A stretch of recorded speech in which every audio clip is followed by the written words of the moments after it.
여러분 안녕하십니까? 뉴스 더 개벽입니다. 세계 곳곳에서 발생한 개벽 뉴스를 알려드립니다.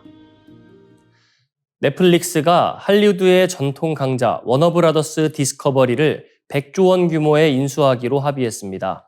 스트리밍 시대의 절대 강자와 100년 가까운 역사를 지닌 할리우드 스튜디오가 결합하는 초대형 거래로 글로벌 콘텐츠 산업의 판도가 뒤바뀔 것이란 전망이 빠르게 확산되고 있습니다. 넷플릭스는 12월 5일 워너브라더스를 720억 달러, 우리 돈 약 106조 원에 인수하는 최종 계약을 체결했다고 밝혔습니다. 인수 대상에는 영화, TV 스튜디오, 스트리밍 서비스 HBO Max, 그리고 막대한 지식재산권이 포함됩니다. 다만 CNN과 TNT, 디스커버리 등 케이블 TV 부문은 내년 3분기까지 분리돼 별도 기업으로 분할될 예정입니다. 워너브러더스는 지난 6월 이미 이러한 분할 계획을 발표한 바 있습니다. 이번 거래가 완료되면 넷플릭스는 해리포터, 왕좌의 게임, DC 코믹스 같은 초대형 프랜차이즈를 확보해 콘텐츠 경쟁력에서 사실상 독주 체제로 들어선다는 평가가 나옵니다. 워너브러더스가 보유한 수천 편에 달하는 영화, 드라마 라이브러리 역시 넷플릭스 플랫폼에 편입되면서 이용자 선택권이 크게 확대될 전망입니다. 동시에 넷플릭스는 할리우드 스튜디오 생산 능력까지 흡수해 자체 제작 역량을 비약적으로 강화하게 됩니다. 테드 서렌도스 넷플릭스 공동 CEO는 워너브러더스가 간직한 카사블랑카 같은 고전부터 해리포터, 프렌즈 같은 현대 명작까지 넷플릭스 오리지널 콘텐츠와 결합되면 전 세계 시청자들에게 더 큰 즐거움을 줄 수 있을 것이라고 강조했습니다. 또 워너브러더스의 기존 운영 방식과 극장 개봉 라인업을 유지하겠다고 밝히며 스튜디오의 전통을 존중하는 방향을 제시했습니다. 그러나 거래가 실제로 성사되기 위해선 넘어야 할 산도 적지 않습니다. 미국과 유럽 등 주요국 경쟁 당국의 기업 결합 심사가 남아있기 때문입니다. 스트리밍 시장에서 넷플릭스의 지배력이 과도해질 수 있다는 우려가 이미 제기돼 왔으며 파라마운트는 인수전 과정에서 규제 장벽 때문에 거래가 최종 성사되기 어렵다고 경고하기도 했습니다. 파라마운트와 컴캐스트 역시 인수 경쟁에 뛰어들었으나 넷플릭스가 우선 협상 대상자로 선정되며 판세는 일찌감치 기울었습니다. 최종 거래 완료 시점은 2026년 3분기로 예상됩니다. 세계 최대 스트리밍 기업과 할리우드 대표 스튜디오의 결합은 엔터테인먼트 산업의 구조적 지각 변동을 불러올 초대형 빅딜로 기록될 전망입니다. 전 세계 콘텐츠 경쟁이 한 단계 격상되는 가운데 플랫폼 간 균형 구도 역시 크게 재편될 것으로 보입니다. 한국 과학자들이 참여한 국제연구팀이 우주가 어떻게 만들어졌는지 이해하는 데 도움이 되는 중요한 입자의 정체를 처음으로 밝혀냈습니다. 이 입자는 테트라 쿼크라 불리며 아주 작은 알갱이인 쿼크 4개가 뭉쳐 만들어진 특별한 입자입니다. 우주는 아주 작은 알갱이들이 모여 만들어졌는데 그 알갱이 중 하나가 바로 쿼크입니다. 우리가 아는 모든 물질은 결국 쿼크에서 시작됩니다. 그래서 쿼크가 어떻게 모이고 어떤 방식으로 존재하는지를 아는 것은 우주의 탄생 과정을 이해하는 핵심입니다. 이번 연구는 세계에서 가장 큰 입자 실험 시설인 CERN의 LHC에서 이루어졌습니다. 이 장치는 입자들을 엄청 빠른 속도로 부딪히게 해서 평소엔 볼 수 없는 새로운 입자를 잠깐 만들어냅니다. 한국 연구진도 여기에 함께 참여하고 있는데요. 과학자들은 원래 쿼크가 2개 또는 3개만 뭉쳐 존재한다고 생각했습니다. 그런데 최근 들어 4개, 5개가 뭉친 이상한 입자들이 발견되면서 과학계가 깜짝 놀랐습니다. 이번에 연구된 테트라 쿼크도 그런 특별한 입자 중 하나입니다. 연구팀은 LHC에서 발견된 테트라 쿼크 후보들을 관찰했습니다. 이 입자들은 아주 짧은 순간 나타났다가 여러 입자로 쪼개지는데 연구진은 이 쪼개지는 방향과 패턴을 분석해 테트라 쿼크가 어떤 모양인지 알아냈습니다. 그 결과 이번 테트라 쿼크는 쿼크 4개가 매우 단단하게 뭉쳐있는 새로운 입자라는 사실이 밝혀졌습니다. 즉 느슨하게 붙어있는 복합물이 아니라 하나의 독립된 새로운 물질 덩어리라는 뜻입니다. 과학자들은 이 발견이 왜 중요한지를 이렇게 설명합니다. 우주는 처음 빅뱅이 일어났을 때 여러 형태의 물질이 잠깐 나타났다가 사라졌습니다. 이번에 발견된 입자도 그런 물질일 가능성이 큽니다. 즉, 우주가 처음 어떤 모습이었는지, 어떻게 지금의 별과 행성, 물질이 만들어졌는지 이해하는데 도움을 줄 수 있다는 것입니다. 우주는 끝없이 넓어 보이지만 실제로는 극도로 유한한 공간임이 드러나고 있습니다. 지구 밖 100km를 넘어선 카르만 라인 너머의 세계는 과학적으로는 누구에게나 열려 있지만 현실적으로는 발사체 기술과 자본력을 갖춘 소수 국가와 기업만이 접근할 수 있는 영역입니다. 카르만 라인은 지구 대기와 우주를 나누는 기준선으로 지상 약 100km 지점을 말합니다. 이 같은 구조 속에서 우주는 이미 극심한 경쟁과 배타성에 뒤엉킨 새로운 불평등의 무대가 되어가고 있습니다. 한국천문연구원 우주위험감시센터의 최은정 센터장이 출간한 모두를 위한 우주는 없다는 바로 이 불편한 진실을 정면으로 다룹니다. 그는 지난 10여 년간 UN 코프오스에서 한국 대표로 활동하며 우주 법과 정책 논의의 최전선에 서왔고 전작 우주 쓰레기가 온다에서 우주 잔해 문제를 환기시킨 바 있습니다. 이번 책은 그 문제의식을 우주 불평등, 우주 자원의 독점, 신흥 우주 패권 경쟁으로 확장해 탐구합니다. 가장 심각한 불평등은 궤도 슬롯에서 드러납니다. 저궤도, 중궤도, 정지궤도 중에서도 정지궤도는 기상, 통신, 정찰을 아우르는 핵심 초격차 자산입니다. 그러나 정지궤도의 80% 이상은 이미 미국과 중국, 유럽연합이 선점했습니다. 발사 능력과 우주 상황인식 인프라가 부족한 개발도상국은 슬롯 간섭 여부조차 스스로 입증하기 어려워 사실상 진입이 막혀 있습니다. 선착순 등록이 영구적 권리로 고착된 구조에서 우주 알박기까지 벌어지고 있다는 지적도 나옵니다. 우주기술의 민군 겸용 특성은 격차를 더욱 벌립니다. 허블 망원경이 방향만 돌리면 정찰 장비가 되듯 민간 군사기술의 경계가 희미해지며 기술 이전을 제한하는 국가안보 논리가 강화됩니다.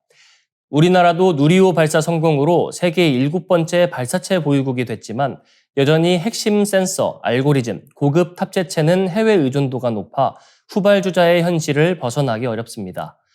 저자는 또 다른 위험을 데이터 종속에서 봅니다.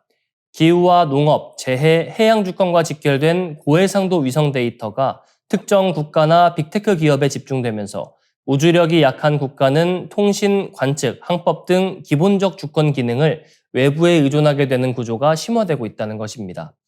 스타링크가 우크라이나 전쟁에서 보여준 영향력은 이런 현실을 상징적으로 보여줍니다. 우주법, 규범은 여전히 1960년대에서 70년대 틀에 머물러 있습니다. 우주는 인류 공동의 것이라는 우주조약의 이상과 달리 미국과 일본 등 일부 국가는 자국 기업의 자원 채굴, 판매권을 합법화했습니다. 국제적 합의는 정체돼 있고 우주 민영화는 이미 현실로 다가왔습니다. 저자는 이를 극복하기 위한 해법으로 민간 허가 감독 절차의 국제 표준화, 우주 활동의 환경 영향 평가 제도화, 글로벌 우주 상황 인식 데이터의 의무 공유 등을 제안합니다.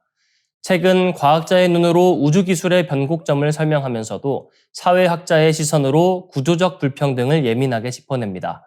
다만 해결책에 대한 서술이 상대적으로 짧고 시각 자료가 부족한 점은 아쉬움으로 남습니다. 그럼에도 저자는 분명한 메시지를 던집니다. 우주는 결코 중립적이지 않다.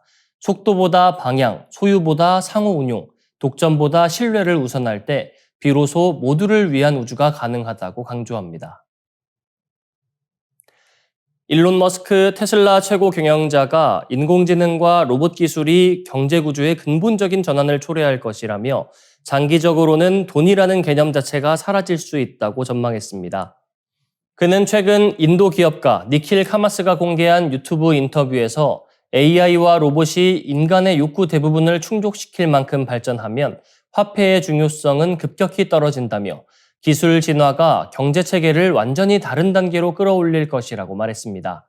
다만 머스크는 완전한 무화폐 사회를 말하는 것은 아니다라고 선을 그었습니다. 대신 물리학 기반의 근본적인 화폐는 여전히 존재할 것이라며 에너지를 곧 진짜 화폐로 규정했습니다. 그는 비트코인이 에너지 기반이라고 말했던 이유도 여기에 있다며 에너지는 법으로 규제할 수 있는 영역이 아니며 생성 자체가 매우 어렵기 때문이라고 강조했습니다. 이어 미래에는 돈이 아니라 에너지가 곧 통화가 되고 발전 능력이 경제의 핵심 가치가 될 것이라고 내다봤습니다. 머스크는 미국이 직면한 부채 문제 또한 같은 맥락에서 해결될 수 있다고 주장했습니다. 그는 문명이 지속적으로 발전하는 한 AI와 로봇은 필연적으로 대규모로 도입될 것이라며 그 기술적 생산성이 미국 부채 위기를 해결할 유일한 방식이라고 말했습니다. 생산량이 폭증하는 구조에서는 물가가 떨어지는 디플레이션도 불가피하다고 진단했습니다. 3년 안에 상품, 서비스 생산 증가 속도가 화폐 공급 증가율을 넘어설 것이라며 금리가 제로로 떨어지면 부채 부담은 지금보다 크게 줄어들 수 있다고 전망했습니다. 투자 관점에 대한 질문에는 나는 투자 대상을 찾지 않는다. 그저 만들고 구축할 뿐이며 주식은 그 결과로 따라올 뿐이라고 답했습니다. 다만 미래 가치를 언급하며 구글은 앞으로도 큰 가치를 창출할 것이고 엔비디아는 이미 명백히 그 흐름에 있다고 평가했습니다. AI 규제에 대해서는 강력한 기술일수록 잠재적 위험이 따른다며 AI가 추구해야 할 가치로 진실과 아름다움, 호기심을 꼽았습니다. 그는 AI가 이 가치들을 핵심 원리로 삼아야 인류의 존속을 바라볼 것이라며 인류 없는 화성은 그저 바위 덩어리에 불과하다고 말했습니다.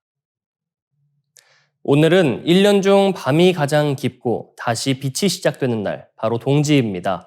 예로부터 이 동지는 작은 설로 불리며 애군을 털고 새해의 희망을 맞이하는 중요한 절기로 여겨졌습니다. 팥죽으로 앞귀를 막고 태양의 부활을 기원하던 이 날은 동서양을 막론하고 새로운 시작을 상징해 왔습니다. 오늘 뉴스 더 개벽에서 동지에 담긴 의미를 살펴봅니다. 동지는 24절기 가운데 22번째에 해당하는 절기로 대설과 소환 사이에 자리하고 있습니다. 1년 중 밤이 가장 길고 낮이 가장 짧은 날로 한국 민속문화와 농경사회에서 오랜 역사를 지닌 중요한 절기입니다. 동지의 한자 뜻은 겨울에 이르렀다는 의미입니다. 이날을 기준으로 태양의 기운이 다시 살아나고 낮이 조금씩 길어지기 시작해서 예전 사람들은 새로운 한 해가 열린다고 생각했습니다. 한국 민간에서는 동지를 작은 설이라고 불렀고 설 다음으로 중요한 명절로 여겼던 날입니다. 동지는 가족과 이웃이 함께 모여 화합하고 한 해의 아군을 털어내며 다가올 새해의 희망을 기원하는 날로 생각해왔습니다. 동지의 풍습은 태양신에게 제사를 지내고 이웃과 팥죽을 나눠 먹는 민속신앙에서 비롯됐습니다. 팥이 붉은색이라 악귀를 쫓는다고 믿었고 집에 아기가 있는 경우에는 팥죽 대신 팥떡을 만들어 먹는 풍습도 있었습니다. 조선시대에는 천문을 맡아보던 관상감에서 동짓날이면 새의 달력을 만들어 궁궐에 바쳤고 나라에서는 그 달력에 옥새를 찍어 관리들에게 나눠줬습니다. 우리 조상들은 동짓날의 날씨도 중요하게 여겼습니다. 날씨가 유난히 따뜻하면 다음 해에 질병이 많아 사람들이 많이 죽는다고 했습니다. 반대로 날씨가 춥고 눈이 많이 내리면 풍년이 들 징조라고 믿었습니다. 이렇게 동지는 단순한 절기를 넘어 새해의 기륭을 살피는 특별한 날이었던 셈입니다. 매년 12월 25일이 되면 캐럴송이 울려 퍼지는데요. 이 크리스마스가 사실은 동지와 깊은 관련이 있는 날입니다.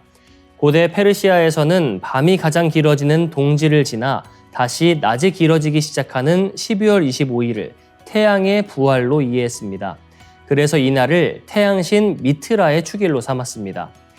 이 문화는 로마로 전해져 로마 역사의 중기까지 이어지는데 서력 354년 교황 리베리우스가 이날을 예수성자의 탄생일로 선포하면서 지금의 크리스마스가 되었습니다.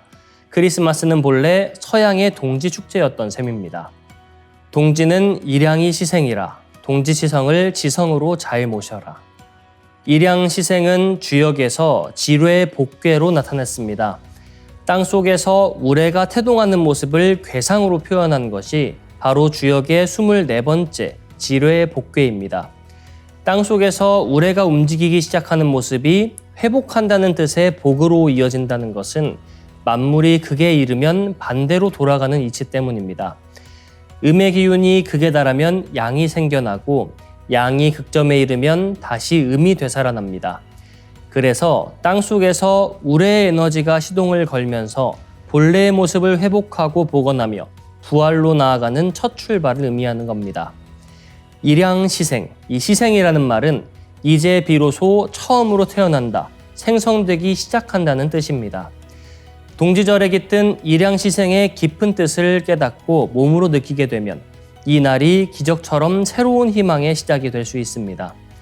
그래서 예로부터 이 날을 잘 보내면 액을 털고 1년 내내 재수가 좋다고 했습니다. 우리의 조상들처럼 동지를 삶의 새로운 희망과 의지를 품는 각성의 날로 삼는 것은 어떨까요?